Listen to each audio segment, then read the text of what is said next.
started, like most things, at the drive of the players in 2016 with women's sevens, and now we're now up to women's tens.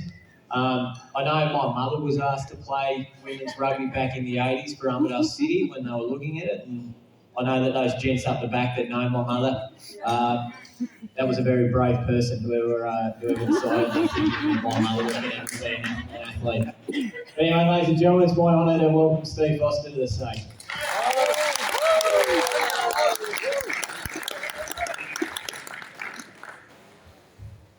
Not interested. Folks, before I talk about the history of Armidale City Rugby Club, I would like to thank a group of people and finish with the acknowledgement of another worthy group. As we see here tonight, a sporting club is its own tribe. It's a microcosm of society. And as a player, we turn up on a Saturday, the fields were marked, the goalpost pads are up, the barbecue was running, and the dressing sheds were clean. Behind these athletes took the field, there was always a group of volunteers who selflessly gave their time to make sure that little tribe functioned.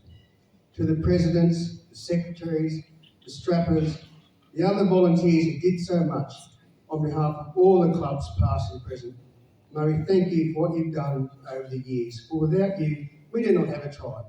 We would not exist. It's the same for those much maligned creatures and match officials who selflessly volunteer their time to enable our little tribe to function. For again, without them, we don't exist as a society. So, thank you. Thank you very much.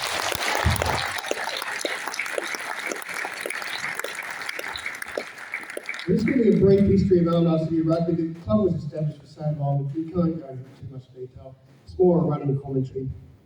And it started after the tragedy of World War II. It saw a halt to rugby locally.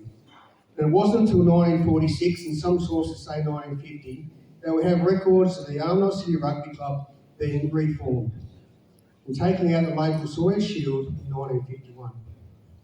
All reports, City competed strongly in the local competition during the 50s. Our first New South Wales representative was the late Kay Morgan of Hillgrove.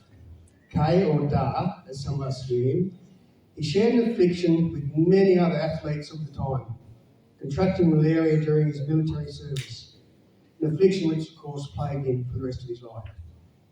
We have little material regarding those early years. Suffice to say that everything moves in cycles, and from a strong club in the 50s, City had trouble fielding teams in the 60s. And in the words of Armidale City Wallaby Rick Howe, City was just a basket case in the 60s. The difficulty of gathering enough numbers to field teams was a struggle that would be repeated at various times. But it was during those basket case years when a seed was sown that was slowly bearing enormous fruit. 3 men arrived at the club around the same time. This triumvirate consisted of Wallaby Peter Phipps, ex-New South Wales half Jack Morgan, and the man who got things done, Joe Lay. Together, they instigated a long-term plan to recruit postgraduate students who may not necessarily have a strong college affiliation. A smattering of talented players started to bolster the club, and quality attracts quality. This triumvirate was ably assisted by people such as Bo Richardson, whose mentoring of young players left a lifelong and positive effect on themselves and their families. And I can see the results of that in some faces here. The strength and competitiveness of City continued to increase each year until it just exploded during the 70s. These became the days when City fielded a number of international players, state representatives, Australian and New Zealand uni representatives, country players, and a dominated zone squad. At one stage, there was basically a second-string Australian forward pack taking this field in City colours. It's amazing. In 75, 13 of the 15 zone members from the City club, the City did not have their line crossed during the whole season. At the height of this era, City was not only a strong side in zone or country rugby, but they were a strong side in Australian rugby. Let that sink in. This was an outstanding achievement, and given the structure of rugby nowadays, it is most likely a feat that will not be repeated by a grassroots country town rugby club, and it happened right here in this zone.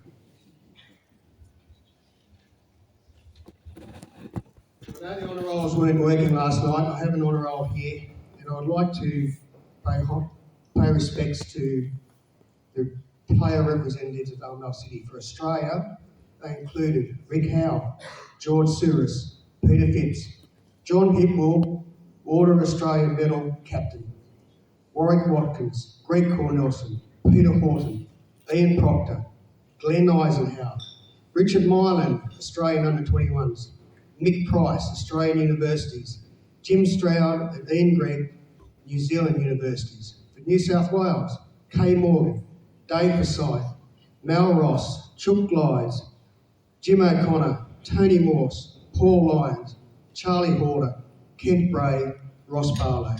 For combined country, Brian Marshall and Bob Grant, captain.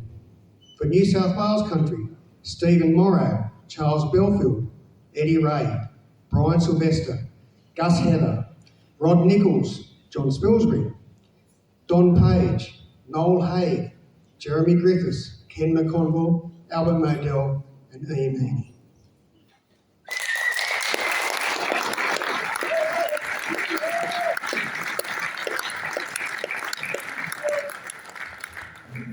For all those achievements, there were still issues. The problem of player recruitment continued.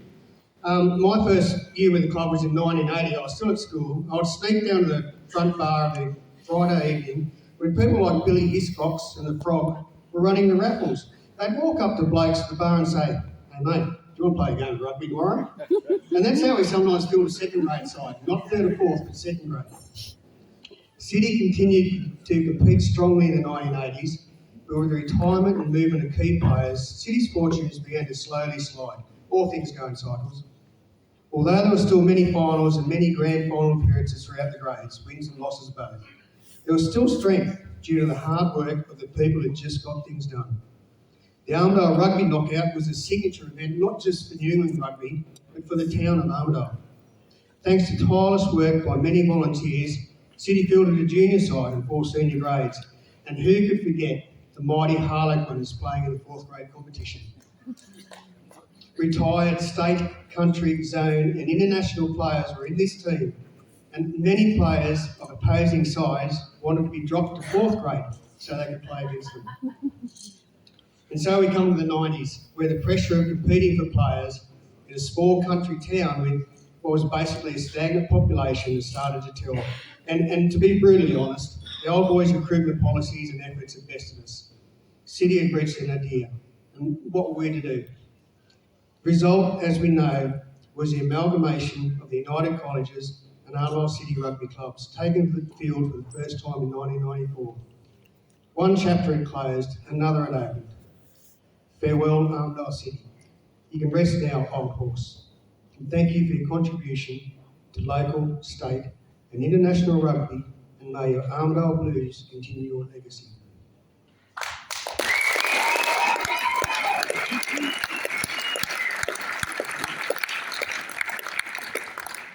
As I said, there's a final group of people I wish to send a message to, from all of us. There have been many wonderful people who've passed through all of our clubs over the years, and they'd dearly love to be with us tonight, but it's not possible, it cannot be, for they are separated from us by the barrier of mortality.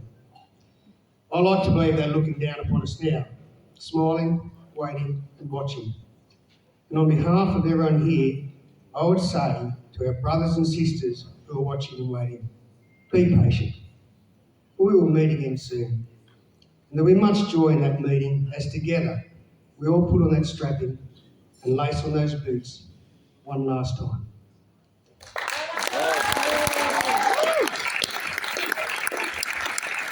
Absolutely.